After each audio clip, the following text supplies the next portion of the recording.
This is our new Roto controller. It's a motorized MIDI controller that uses the same technology of motorized knobs that we've been using in our synthesizers Nina and Delia. We launched this product on the first day of NAMM, and let's tell you a little bit about it.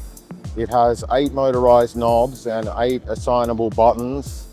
And across all of the modes of operation, we have 8 pages, which in turn gives you 64 knobs and 64 buttons per setup.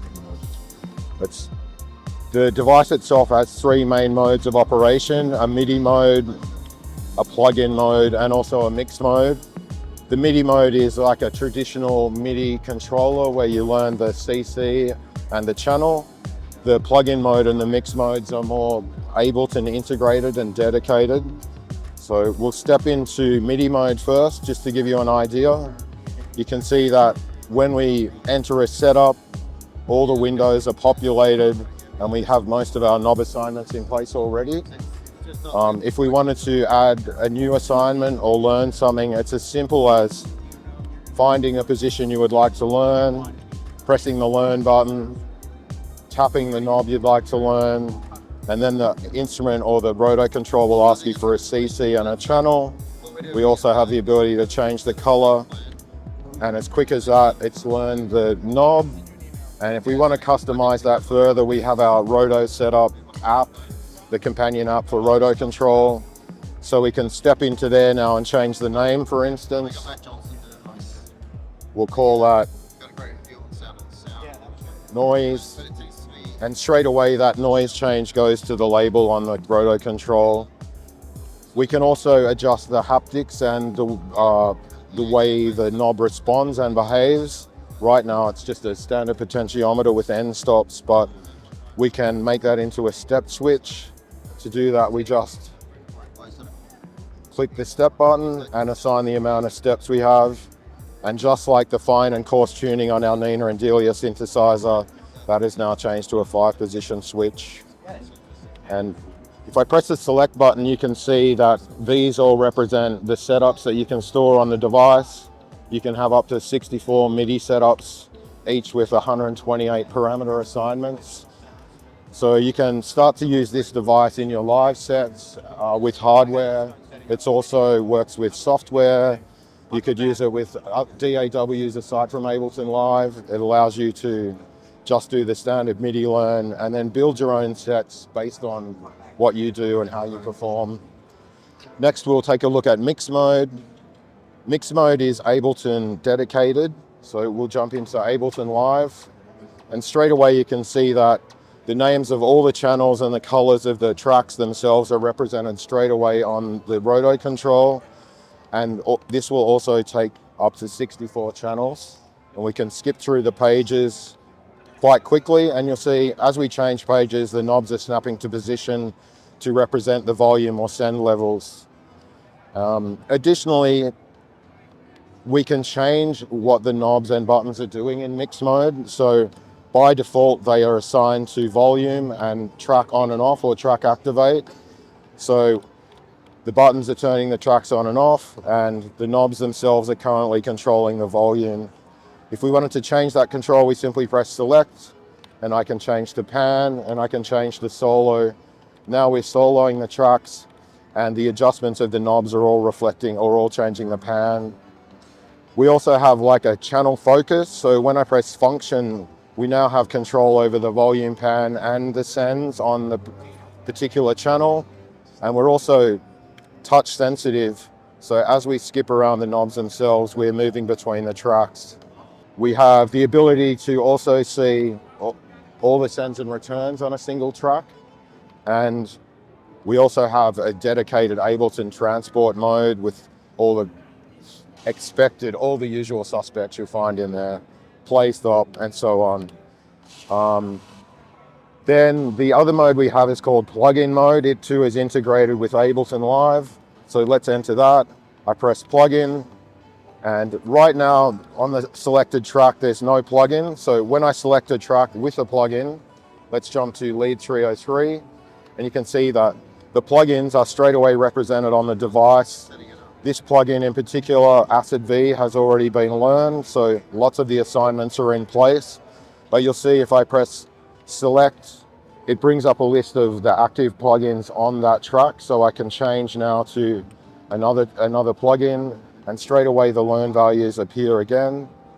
And we also have the ability to customize the labels and the color and the naming, and also the haptic feel of those. If I jump to Acid V now, that the ROTO-CONTROL also follows what we're doing on screen in Ableton Live. We've got the two-way communication between both devices.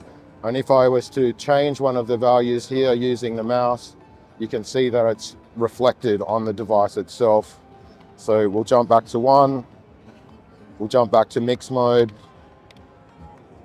And you can see here that when I'm adjusting the value on screen, that the ROTO-CONTROL is also following with the animation of the knob.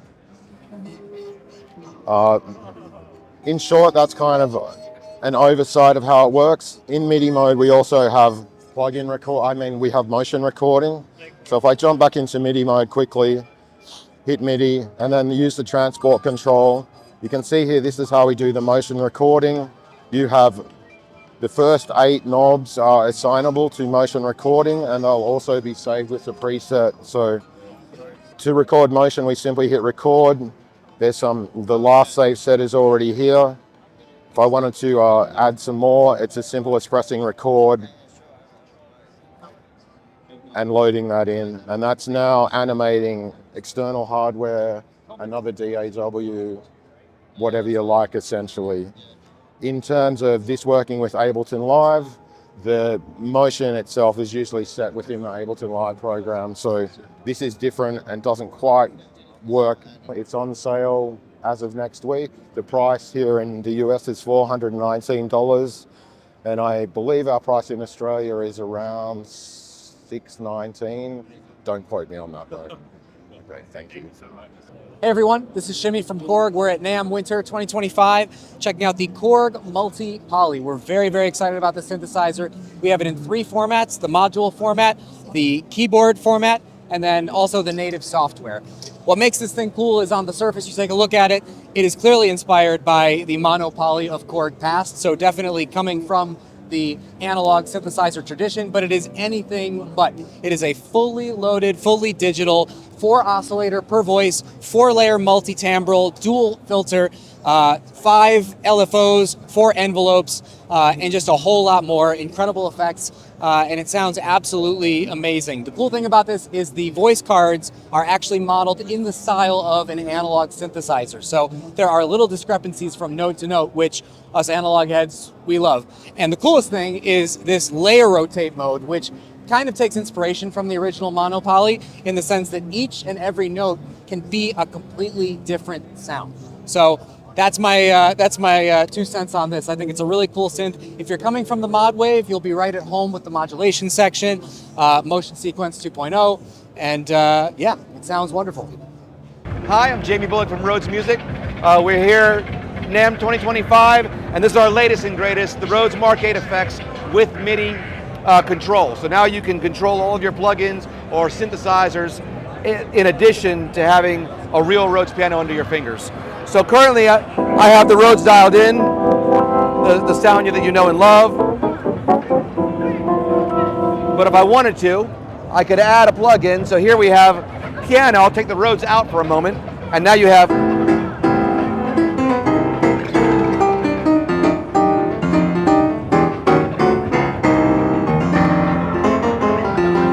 and if I wanted to add some Rhoades underneath that, now I've got analog Rhoades building up the sound to a digital plugin.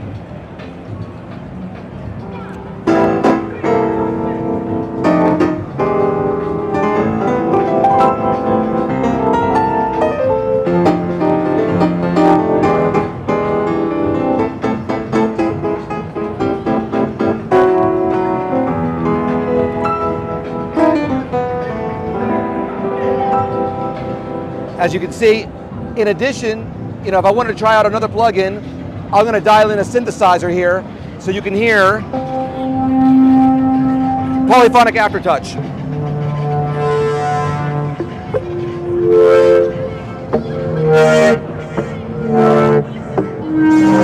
Now I'll throw the Rhoades in.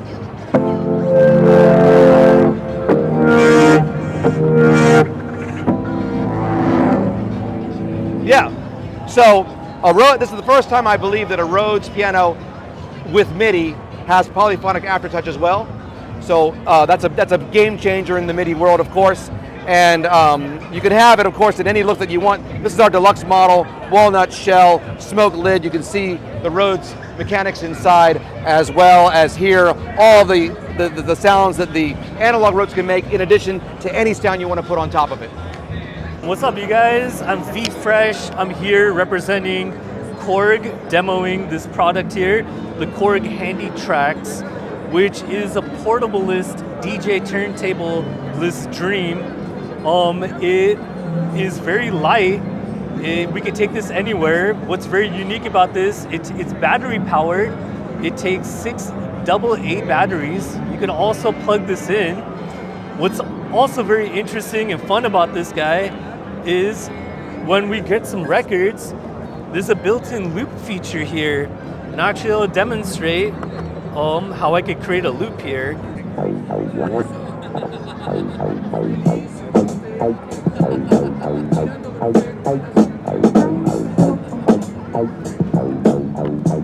And then from here, after I get a little loop, I can get my favorite scratch record, utilize this crossfader, and do some scratch sentences.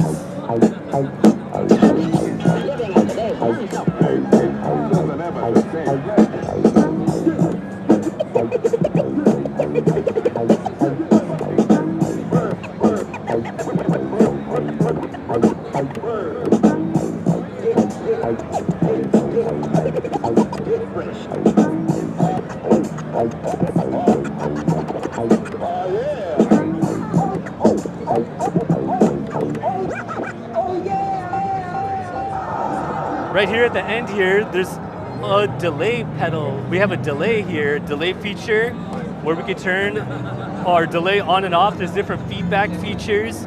Also, that loop that I created, there's a built-in speed change. If you check this out, I can slow the record down. This was with the loop that we already recorded in here. What's another thing that's very unique, there's 3 filters that are built in here as well. So if you hear traditional high pass, low pass filter, this one has some modulation in here.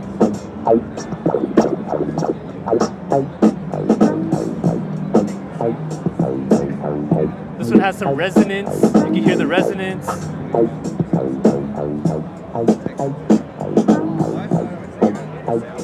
If I want to clear this loop out, it'll sound like I had to stop on the turntable.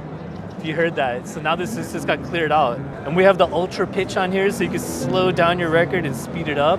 So it's a great performance tool for all y'all DJs that are DJing outside portably. And yeah, the Handytraxx Play, it's available now.